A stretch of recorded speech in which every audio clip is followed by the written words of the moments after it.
मराठी विषयामध्ये येत 6वी आपण 19वा पाठ पाहणार आहोत। इथे पाठाचं नाव आहे मले बाजाराला जायचं बाई।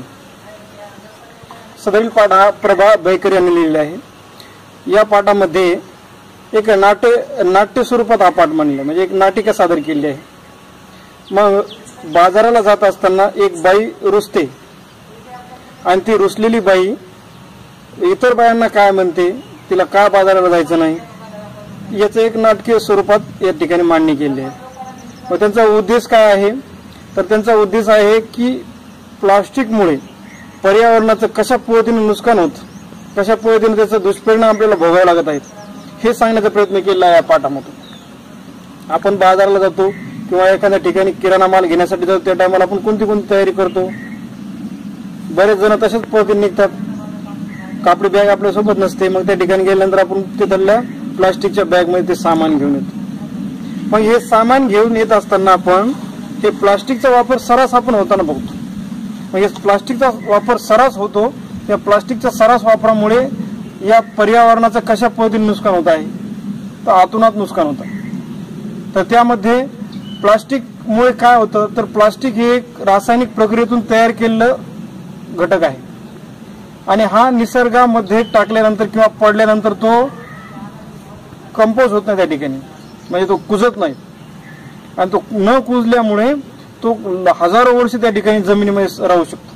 मग तसा राहिल्यामुळे जमिनीची मातीवर परिणाम होतो, जमिनीच्या पाण्यावर परिणाम होतो, प्राण्यावर परिणाम होतो, या सर्व गोष्टीवर या प्लास्टिकचा परिणाम होत आहे। सर्वात महत्त्वाचा परिणाम म्हणजे या प्लास्टिकचा दुष्परिणाम आहे तो पर्यावरणाचा ऱ्हास करतो। पर्यावरणाचा ऱ्हास करतो म्हणजे काय करतो, पर्यावरणाचं जे संतुलन आहे हे संतुलन बिघडून टाकतो। आज आपण प्लास्टिकचे मोठमोठे डोंगर झालेले बघत आहोत, प्रत्येक ठिकाणी प्लास्टिकचा अतिवापर होताना आपण बघत आहे आणि हे आपल्या वसुंधरेसाठी घातक आहे। त्याचबरोबर जनावरे प्लास्टिक खातात आणि जनावरांनी खाल्लेलं प्लास्टिक खाल्ल्यामुळे त्यांचे आतडी जे आहेत ते आतडी सोडून जातात किंवा जनावरांचा मृत्यू होतो। याच पद्धतीने हे प्लास्टिक जर समुद्रामध्ये गेलं तर त्या ठिकाणी समुद्रातील मासे त्याला खातात, खाल्ल्यामुळे ते माशांवर पण त्या ठिकाणी परिणाम होतात। समुद्राचं ही जल प्रदूषण मोठ्या प्रमाणात प्लास्टिकमुळे होतं। याचबरोबर प्लास्टिक जर आपण मातीमध्ये टाकले गेले त्याचं, तर मातीची पातळी आता खालावून गेली, मातीचं मूल्य खालावून चाललेलं आहे। तर तिन्ही पातळीवर प्लास्टिकनं परिणाम करत आहेत। याचबरोबर प्लास्टिक हे जे घटक आहे, हा घटक आपण हिशोबात वापरायला पाहिजे। तुम्हाला एक घटना सांगतो, मुंबईची घटना आहे 2005-06च्या दरम्यान। प्लास्टिकचे पण्या त्या नाल्यामध्ये तुंबून एक महाप्रलय महामारी त्या ठिकाणी आली होती आणि हजारो लोकांचे प्राण त्या ठिकाणी गेले होते, कारण प्लास्टिक तुंबल्यामुळे पाणी सर्व